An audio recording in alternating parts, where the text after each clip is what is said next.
Hello, welcome to another edition of Marketing Cracked. Today we're not really going to be talking about marketing, we're going to be talking about business ownership. Okay, so there'll be a little bit about marketing, but it's mainly about entrepreneurship, about owning a business, and our top tips, what I've learned over the years about running a business, because believe it or not, I have been doing this a long time, despite the fact I'm only 25.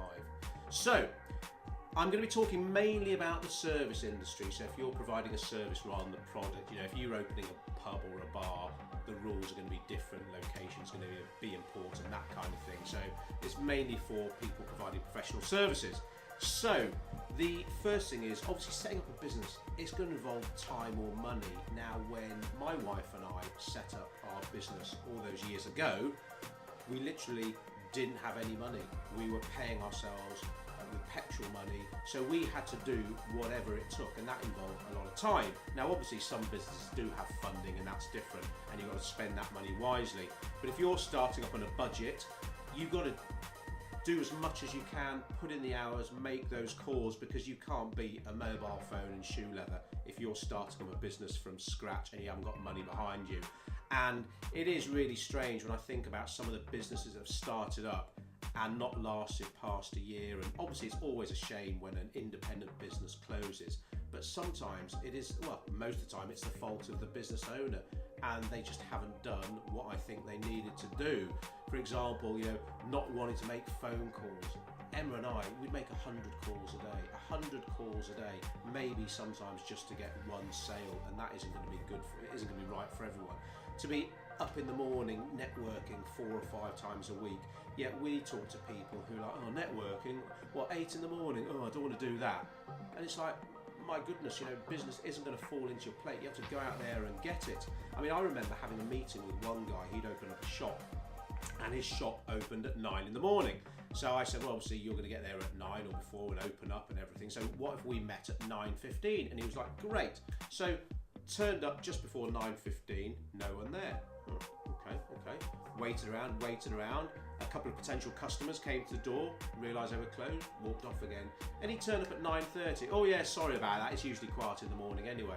And so I didn't bother having the meeting with him, because straight away I knew he was going to be in trouble. If you're going to open at 9 o'clock, open at 9 o'clock. It's not rocket science, clucking bell. Right, so that would be a top tip.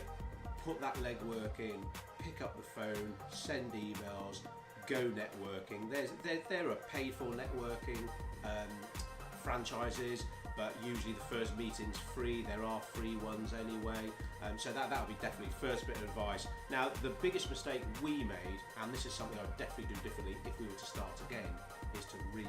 Readers make leaders, learning's earning, there's loads of things like that, but I just thought it was a load of American claptrap, really. So I've always loved reading fiction ever since I was a kid, but there are so many good business books out there, so many good autobiographies. Richard Branson won Like a Virgin. That is just a fantastic business read, an insight into how he works and how he thinks and how he markets the Virgin brand's fantastic. And just to read, I've always got now at least 2 business books on the go. So it's off camera now, but we've got a big bookshelf here in the Codebreak office full of business books, and I just strongly encourage that, and I wish I could go back and I'd do that differently. Something else, accountant, getting a good accountant. Now, our current accountant, I think he summed it up really well when he was pitching for our business. He said there are 2 types of accountant: those who work for the client and those who work for HMRC, and that just really rang so true with me. A good accountant's job, or one of their priorities, should be to make sure you keep as much as you earn, obviously from a legal point of view.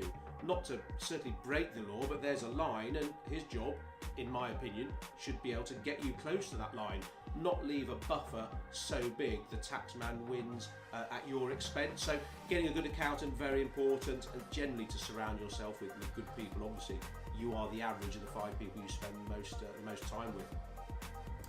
Me, it's my mother-in-law, so that's had to do something about that. That's another story. I'm only joking, I love you, Jane. So, good accountant, admin help. Now, if money's tight, obviously you can't just recruit at the beginning, but it's amazing how all those little jobs add up. So, sending of emails, booking appointments, all that kind of stuff. And a lot of people, a mistake they make is they start up their business, all going well, but they don't really like selling. So the first thing they do is recruit a salesperson. Now, to recruit a good salesperson, you're looking at what? 25, 30 grand, whereas you could get a good admin assistant for a lot less money. And in an SME environment, no one is going to sell your business like you. Now, we recruited a salesperson once and she was great and we're still in touch, but I had to realise it's me. I've got the passion. This is my business. This is my livelihood. And I think if you're a business owner who don't like selling, you might have a few issues. But admin help, very important. Which sort of brings us into when you grow about whether you need an office or not. Now, I do know some people who start up a business and must get an office, must get an office on really good business park and all that kind of stuff. It's like, well, why do you need an office? Is it just for image? Are you actually going to have meetings, or could you have meetings in a coffee shop? There's nothing wrong with working from home. There used to be a bit of a stigma, but I know solicitors who work from home. I know HR professionals who work from home.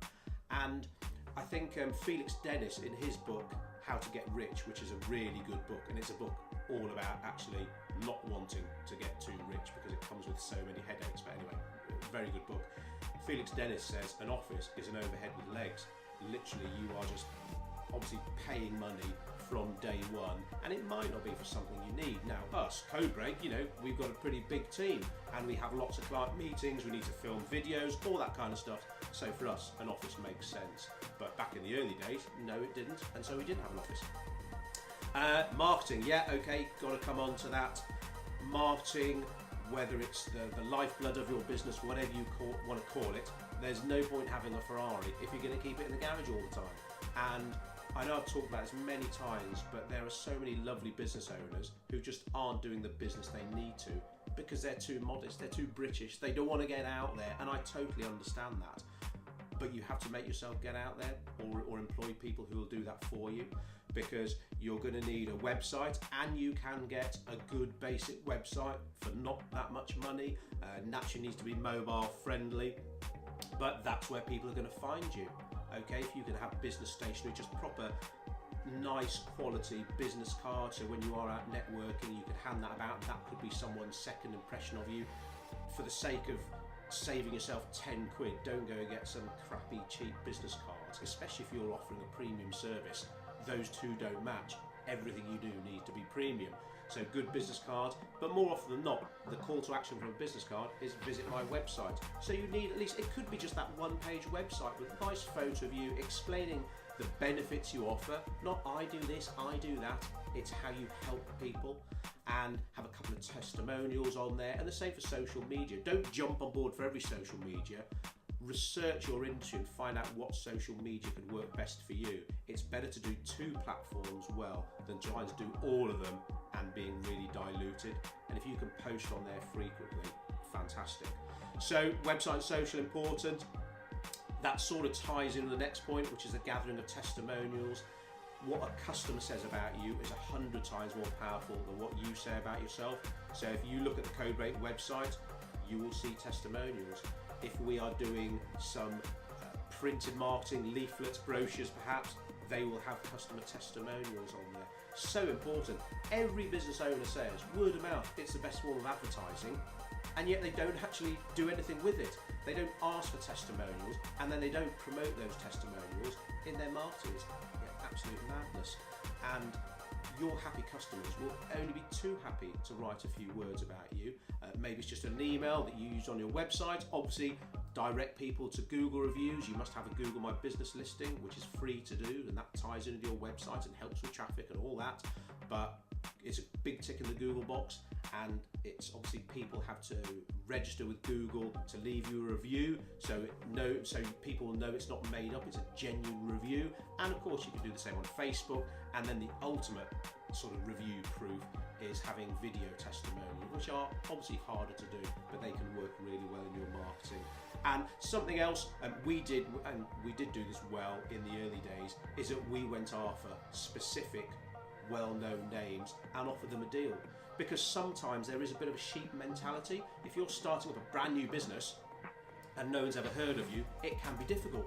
But if they see that, oh, so-and-so accountants are clients of theirs, oh, that big gym down the road, they're clients of theirs, they figure you must be doing something okay, and they'll be willing to take a punt with you. So that's quite good. So think, right, okay, what kind of deal can I offer to get these 5 businesses on board? And then you'll get a bit of a snowball effect. So that's a bit of a quick rush through some of the things that we've learned. Some things we've learned the easy way, some things we've learned the hard way. Believe me, I remember those days, again, the 100 calls a day. It's hard, but if this is your livelihood, you've got to do what a lot of your competitors are prepared to do if you want to get ahead. So, a bit serious then. That's me done. I'll see you soon for another edition of Marketing Cracked.